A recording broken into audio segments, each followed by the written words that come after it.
Hi, everybody. It's Mimi from Be Heard, Empower Yourself. I needed a lot of that today. Internet, of course. So we're hoping to get through this wonderful interview today because we are diving into a topic that touches nearly every human life: grief, healing, and the power of choice in the face of profound loss. Our guest is Larry Freeborg, author of the book Always at Choice: Strategies for Moving On After the Death of a Spouse or Life Trauma. And in this deeply compassionate and practical guide, Larry offers a roadmap for reclaiming agency after your life shifts, whether it's through the death of a spouse or another life-altering trauma. And Larry, your work, your lived experience, your emotional insight, these are all things that can help people move forward. So welcome, Larry. I'm sorry, I missed your question. Say it again, would you? Sure. I just said welcome. Thank you. Nice to be here with you. Okay. You can hear me. I just have to speak louder. Okay. So, Larry, the title of your book, when I read it, the book title, and it said always at choice, not always Yes. a choice. Can you explain that? Why you wrote it that way? The title? Well, thank you for noticing because it was important to really stress the part of being at choice, not a choice. There's a lot of us that speculate, well, I always have a choice. Well, really right in the moment you're at choice. You and I are at choice how we want to do this discussion that we're going to have. And what what was so significant for me is at the time that I finally got that idea, I was in the psych ward, and the person that was helping me out said, "What are you going to choose to do to take care of your kids?" And I said, "There's no choice. I have to take care of my kids." She says, "Well, what I was just trying to do is help you realize that you're at choice about how you take care of your kids."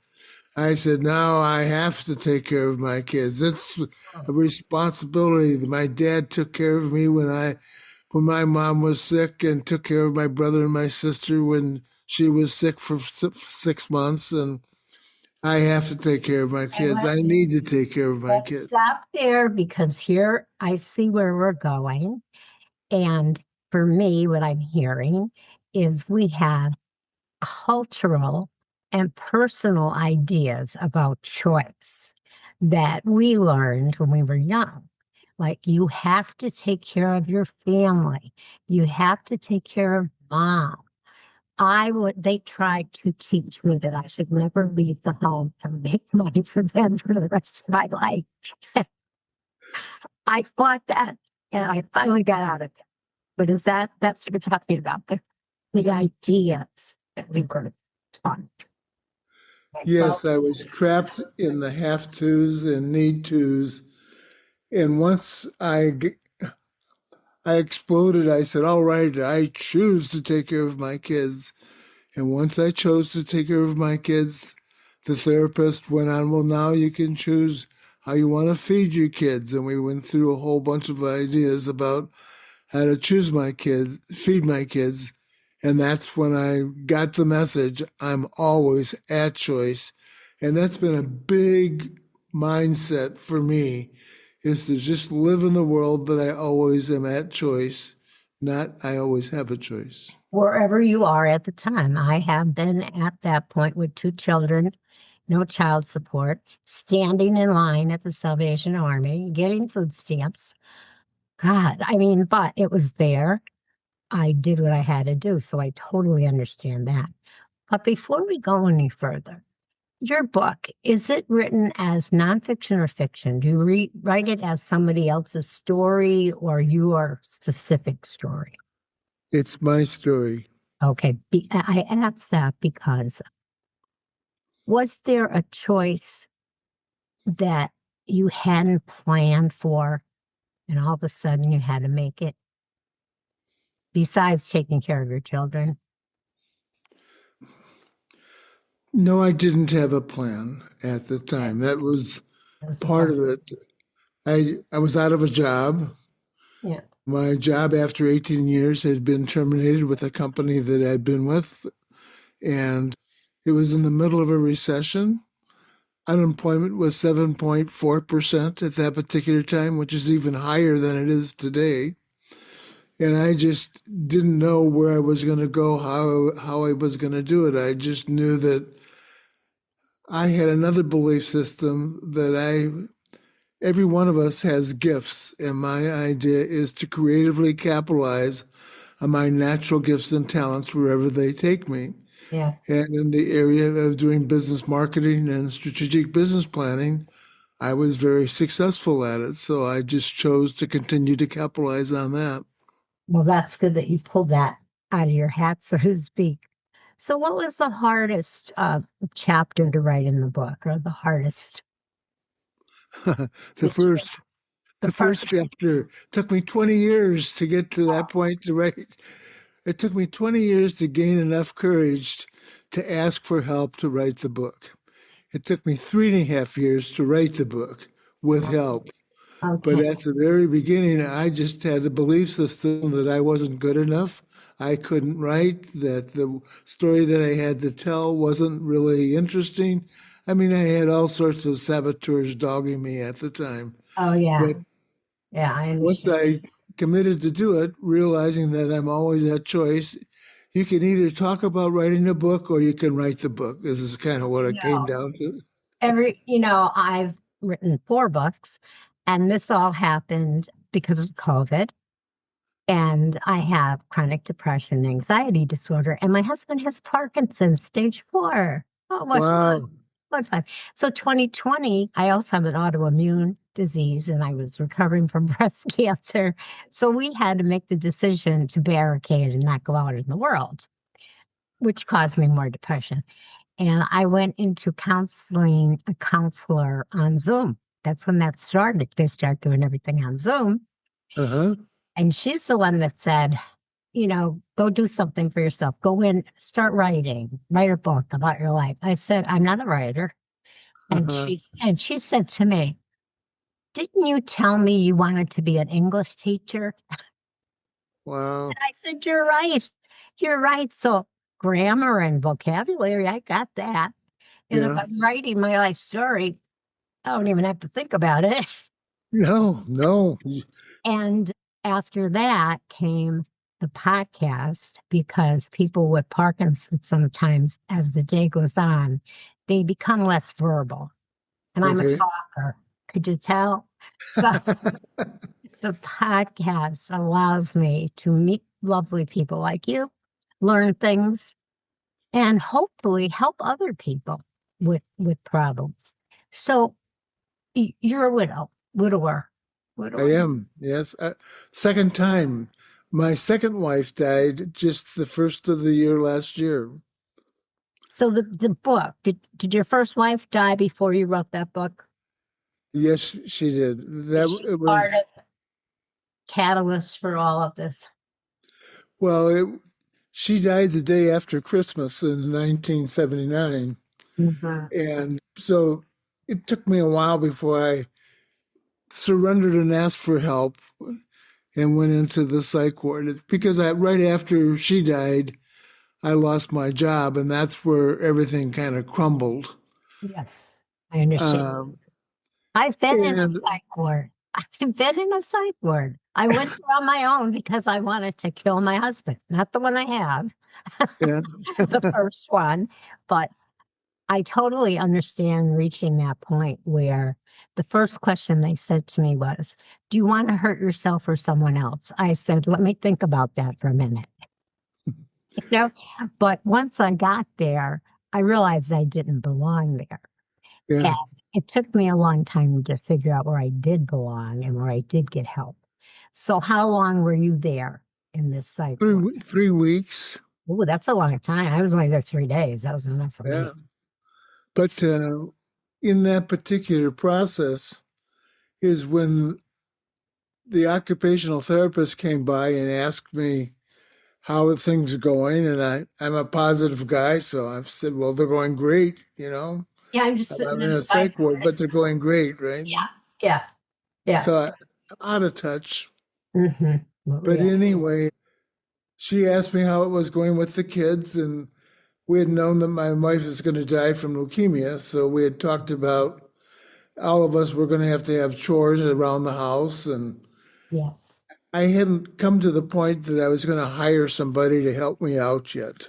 Uh, Mm. Of course, I didn't have any money, so I was concerned about Yeah. having somebody come in and give me a helping Wow. hand, especially cooking.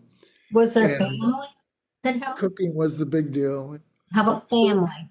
No so family? the interesting thing about you said that wanting to kill somebody. Yeah. So anyway, I chose to bake a chicken, and Okay. they said, "Well, you could bake a chicken here." You know, I said, "No, really." Yeah, she says you could. But you have to do it right. You have to read the cookbook. You have to order all the stuff in, and then we'll set you into a room and you can go ahead and bake your chicken. Now, any woman knows it's pretty easy to bake a chicken, but I'm this guy and I'm going to bake this chicken and I want to do it right. So I'm going to make my own stuffing, instead of just going by and buying stovetop. So Mhm. I'm busy with a French knife in my hand, chopping the celery, chopping the onions, chopping the liver, chopping the heart, boiling my broth. And I'm getting angrier and angrier and angrier. And I'm concerned that I'm angry with this French knife in my hand Mm. that I needed help. So I asked for help. And that's how This I ended up with this was this at home. therapist that said, Okay, gotcha. your choice. Yeah. But Okay, gotcha. today, today with post-traumatic stress disorder, I didn't know anything about that at that time, but Yeah. it's a way of acting out. And people don't understand that when you say PTSD, they always think of like veterans or someone that had a very traumatic, uh, unbelievable experience. But I was an abused person when I was young by my parents and by my first husband, too. And my husband now I am with almost 40 years. So that means it was them, not me. I always make a point of saying that. Right, But that's PTSD. I had trauma from 5 years old that I know right. up until I was maybe 40, you know, Yep. and I did not know what it was. I did not know I had depression and anxiety disorder. So I drank. Mm, Many people turn to alcohol. yes, In May, I will have 35 years, 35 years. that's great. So, but again, choice. I came to a choice in 1991, drinking, having a nice husband, having a nice life, and feeling depressed to say to myself, something's going on and go Right. find out what it is. And Yeah. that's the thing. That's what's strong. And we are strong people. You're a strong person. Well, I've become much stronger. And you do. What doesn't kill you makes you stronger. It Yeah. is true. It is true. So, since you wrote, did you publish the book yet? Is it published? Yes, you didn't get a I copy of do. it? No, I did not. No, now I'm looking at the cover. I do. I got a Okay. copy of another person's book. I Oh, I'm, just read an excerpt of yours. oh, Wow. Yeah, the, well, we have to have you read the book because absolutely. the stories that you're telling me, you'll find will be replicated in my book. And then I'll I, have to have you back. I attended adult children of alcoholics for 5 years. Oh, there you go. Now, it turns out that my problem wasn't with physical abuse or anything like that in my home, and my parents weren't alcoholic. So I kept wondering, why do I have all these characteristics of Mhm. adult children of alcoholics written by Janet Wojcicki? Yes, I know it. Well, I was dating women that were adult children of alcoholics, And I kept struggling, trying to put a good relationship together. And I finally figured out that every woman that I was dating after my wife died was an adult child of an alcoholic, and I was attracting them. Whoever I was was attracting them, but I couldn't figure out what was the thing that was causing me to have this alcoholic behavior. But it turns out that my situation was rigid religiosity, which was really kind of fascinating. But anyway, it's the I did. problem I that did. I had to deal with. Yeah. I was raised Catholic, and when I divorced my first husband, who had been cheating, so I divorced him for adultery, number one. There were other Yeah. things. The Catholic Church said to me, well, you can't receive communion anymore. And I was like, what did I do? Like, Yeah. I didn't do anything wrong. And that absolutely ruined my relationship with religion because they're going to punish the innocent person, you're going to punish the victim. So it took me many years to find something that worked for me and to finally get on a spiritual path, not a religious path. That's where I'm at. But yeah, some religions, you say big, oh, good, good, then you get it. Okay. Yeah. Yeah. Yeah. And I couldn't do that. I had to go through my journey. I had to date the wrong man. I had to become alcoholic and be Yeah. leaning on that as a, that was going to fix everything. And then I had to get very depressed and realize this isn't working. And once I got sober, then I could find a path that led to spirituality. Because people talk about that all the time as if it's so easy. Yeah. It's not. Oh, I'm a spiritual person. Oh, okay. Do you meditate every day? Do you do readings that are spiritual? Like, well, no, I Hmm. just love nature. Well, I'm not going to discount nature Oh because God. I have a practice Mhm. of every day doing 10 blessings. And those are of things that come to me that I don't have any control over. And if you look at nature, at birds, trees, Mhm. flowers, animals, deer, horses, dogs, cats, I mean, there are all these wonderful examples of living things that I am not in control of. And But you're doing a spiritual practice. That right, is a spiritual practice, and it's right, almost a form of meditation. So it that's what is. I'm saying. I will qualify you as a spiritual person. I have that power. So Thank you. people that read your book, what do you think that they might do differently after finishing of exam choice or a My whole hope, page? the biggest thing that I see people struggle with is like you had to let go of an old belief system. Very critical in your growing up, but you had to let that go in order to be happy. So the biggest challenge that I have when I'm coaching people is to have them look at their belief systems and what the source of their belief systems are, and to let go of the ones that are keeping them trapped so that they can choose what they want to do with their life and move on. Yeah. And the thing is, if they're self-medicating like I was, Yes. they're not ready for that. Yeah. So, it's just like in AA, the first thing is denial. Yes. And that applies to anything going on in your life, physically, mentally, whatever. Denial is your first place that you start. And I mean, I know that was for my husband with the Parkinson's, Yeah. and the alcoholism because he too is sober. And then they tell you, well, okay, and then you have to get to acceptance. Well, if you're in denial, man, and you're drinking or dating lots of women or anything to Yeah. distract you, that's not going to happen. No. And you, at some point in your dating women that were children of alcoholics, had some kind of a revelation that this isn't going to fix anything. Am No. I right? It was interesting. The one of the women that I dated had to leave for her mother's funeral. Her mother had been in treatment 7 times and died from alcoholism. And it wasn't until she came back and she said, I'm a daughter of an alcoholic, that she even realized that she was a daughter of an alcoholic. And I kept wondering, because I had liquor in my house for a long time and nobody ever touched it.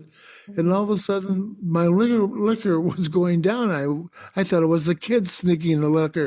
It Yeah. wasn't. It was her. Oh dear. We owned a bar. And when we were still drinking, we owned a bar and we had teenagers. And we also lived in the same building. It was an apartment building and that kind of thing. What were we thinking? They were like from 13 to 17. Perfect Yeah. time to steal booze from your parents. So we did not have cell phones then. We Mm, had regular landlines and yeah. extensions in different rooms. And I picked up the phone one day, and my one daughter was at the phone. She was 15 or 16, and she was talking to a boy. And I heard her say, "Oh, I can't do this anymore. I can't do it." And he said, "Oh, just put it behind the back porch like you always do. And, Wow. and we'll send so and so over around 10 o'clock tonight." Well, I quietly hung up the phone and told my husband. Boy, did that boy get a surprise because at 10 o'clock that night, when he showed up and the husband jumped out, but we never realized. So then we had to stop. There was an adjoining door to our home and the bar. We had to start locking that adjoining door with a key that they couldn't get in. You Huh. know, kids. You just don't believe that's going to happen, but it's No. there, you know. So, did you confront her about drinking your alcohol? This woman? No. She had chosen to leave. We were living together. She had chosen to leave. Her children were kind of out of the house. One had gone on to college, and the other daughter had gone to live with her father, who unfortunately was also an active alcoholic. Hmm. But actually, what happened in a discussion with her, she said, "Well, I found out I'm an adult child of an alcoholic," and I asked her what are those characteristics. And then I had 8 of those. Well, I had all 12, but at the At the time time, I only admitted to 8. yes. And so based on my conversation with her, I chose to go to adult children of alcoholics, which was really a challenge because of my religiosity experience. The last thing in the world I wanted to do was go to a church and get my And healing. they tend to meet in churches, not Yes, all. they do. So, may I ask, what religion were you brought up in? Well, I thought it was a congregational religion, but it was more like a Southern Baptist, Okay, well, they're child. so very much like a Catholic. I lived up in a Worse. Catholic, yeah, The worst. Catholic neighborhood. Oh, okay. Uh, the church I belong to now is non-denominational. It's a spiritual community. And our minister is a gay man. And he was in, when it wasn't Baptist, I forget which one it was, but it was one of the really strict by the Right. Old Testament Bible and did not believe homosexuality was supposed to be. And he wanted to be a minister growing up. That's the irony. And he went to ministerial school. And I guess by his second year, they realized and they kicked him out because he Wow. was gay. So it's so funny what life has for you. Don't get depressed because you never know. One door shuts, another one opens. He also could sing and dance, and he went to New York City Oh, and he became an actor, dancer. He was on Broadway, not a star, but he was in Broadway shows. And he wow. even had like little walk ins on Law and Order. And he had a career as an actor for Hmm. 30 years. And now, guess what?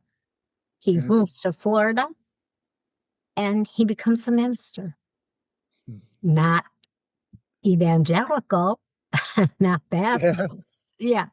So we usually say we're a spiritual community. We don't like to use the word church. Yeah, that's a good word. Yeah. So if you're ever in West Palm Beach, you'll have to stop by. It's called Unity of the Palm Beaches. Yeah. Oh, wow. Yeah. If you ever hear, call me. I'll meet you there. I will. So what's the next question? Because I know for me, that's somebody's phone, and we'll wait until you turn it off. Okay, so I know for me, I wrote the one book and then I ended up writing four. So now that you wrote that first book, what's the next question you want to explore, possibly in writing? I've just begun to explore that. Exploring, Somehow, exploring. things are opening up for me, and I'm saying, well, is this some of the lessons I know could be deeper than I've written about in the book. Mhm. And so that's a possibility. But the whole thing is about, for me, being of service, helping other people live better lives. And what I committed my life to be was lifelong learning. And so I'm still learning today, even at 87 years old. I'm taking a course called Positive Intelligence, Mhm. which has been really informational and useful. So I suggest you put that one in your packet. It's an interesting journey. It Yeah, combines a lot of the stuff that I learned. I'm on the And same page, excuse the pun, as you, because I'm 77 years old, which I know I don't look 77. But I am. The inside of my body looks 77. Trust yes, me, trust me. And for me, if I don't know something, I go right on the computer and I research it. And my second book, it turned out my father was a doctor, and he grew up thinking that the man was his real father, his biological father. This man mm, lied to him, and this man was Sicilian. And the mother, you turn that off, maybe, Larry. yeah, So put the silencer on there. So yeah. anyway, I'll It's talk when amazing because most of the time it doesn't ring. of course, it's Murphy's Law. Anyway, he hated the Irish because the mother was Irish that put him in the orphanage. Well, when he died, I did ancestry DNA. I don't know why I never thought of it before. And the letter came and it said, your father is 100% Irish. Huh. Now swallow that pill. What? So I went and did the research. I had his mother's name. I was able to find out the biological father's name. I researched for about a year. I traced back to 18th century, County Wow. Mayo. Mm. And I was able to go from there to present day.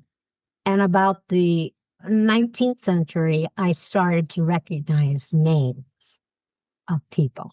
And I call it unearthing my Irish roots.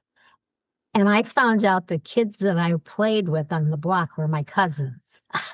Wow. Yes. And then I had a half uncle that lived 6 blocks away, which, Larry, meant my father had a half brother that he Uh, never knew that lived 6 blocks away. But mm, that's how things were back then, in the yeah, 30s when he was born. So I think what this is what I'm getting at, that keep doing things, keep doing things. Now I'm going to learn Spanish because where I live, that's the main language is Spanish, not English. right, So other than your friends and neighbors, people that work in the stores or in groceries, speak Spanish. And right. when I get an order, I know about 12 words. But when I say to them, where do you want this? Aquí, Yeah, muchas gracias, buenas tardes. When I say the words, they're like so happy. They start smiling and they go, oh, Spanish. I said, I'm just learning. yeah. And the one man said, but your pronunciation perfecto. I said, oh, thank you. So, That's great. it doesn't matter if you're 88 or 77 or, keep Yeah, the brain going. Don't sit in yeah. a chair all day, right? Yes. And it Yeah. also works for working on your depression. Oh, yes, absolutely. You know, and with the stage for Parkinson's, I was told because the depression would creep in a little bit. You're a caretaker, or someone needs a lot of care. I did get some help, but twice a year you need to go away. Yeah. Like I have to leave him. And I will not leave him unless I have a family member to stay with, you know. Hmm. But it's hard because he doesn't want me to take a bit of course. He's Right. starting to get used to it. But you get burnt out of it, but you just, can only do so much. So, Sounds like you're doing a good job taking care of yourself. boy, it's hard too. I'll tell you, it's hard. But I am. And you know what else I do? And you'll probably like this. I question my doctors. Like when they tell me something, I go, nah, I don't think that's it. Yeah. And you want to know how many times I've been right and they've been wrong because I said, do another test or I Right. went to another doctor. And that's my last book I just wrote, Anatomy of an Alien. You like that title? Because I have never left a doctor's visit where they have not said to me, oh, I never saw that before. Oh, really? Or, oh, that organ is a little bit to the left of where it usually is. So, Oh, so going to the car, I would always turn to my husband and say, I'm an alien. I must be an alien. mm. So that book, that's kind of a funny book. I think I'll send you that one. Let me ask you one or two more things because your I don't message have is, your address, but if you give me your address, I'll send you my book. well, I will give you it right here because it's on my business card. So I don't care who has it. It's 108 Okay. Lake Lake Const, yeah, Constance. Constance, C-O-N. Yeah, like the woman's name, Okay. CONSTANCE Drive, and Okay. then West Palm Beach, Florida, 33411. And do you have a Kindle? It's a Kindle version. I don't have a Kindle version, but Do you have it in Kindle? Amazon. There's Oh, a okay. Yeah, I could send you mine through Amazon to your email. And then when you okay. get the email, you click on it and the book will be there. Okay. I want you to have the book with the cover Oh, I understand. Yeah, because if you I want it. I want it. It's going to be displayed in my living room. Trust me. because if you look at that cover that's on the back of mine, you'll see a ship that's there. Yes, yes. And And it you say, looks well, like, why would you put a ship on a self-help book? I'm surprised you didn't ask that question when you hadn't seen the book. no, I did see the book online. Okay. I read a sample. Well, they can Well, mean a anyway, lot of then, things. It could symbolize a lot of things. What direction you're going to go in, you know. well, that actually is a copper rubbing that I did when I was in the psych ward. You did that. Oh, I did that. wow. And when I did the copper rubbing, what I did is it meant for me leaving the dark place that I was in Mhm. and moving into the light with I a love bunch of people helping me sail the ship. There you go, your crew. Very good. And A so good that analogy. became kind of like my visual message board that would talk to me about what I'm doing with my life, leaving the dark side and moving into the light with And help. Larry, what you're doing also, and I was told this, and this is why I know it because someone told it to me. They said, your books and your podcasts and your YouTube shows, that's your legacy because you are leaving your learned experiences behind for future people or anyone to do. And that's what you're doing. That's your legacy.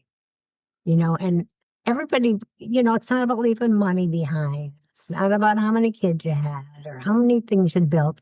That's your legacy. Mm, thank And you. it's a good one.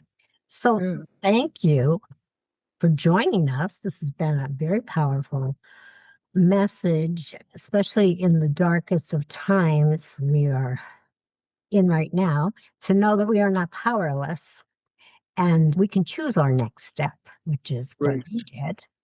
And we can choose our next breath and decide to keep going and eventually choose our next chapter, which you did and are still doing, right?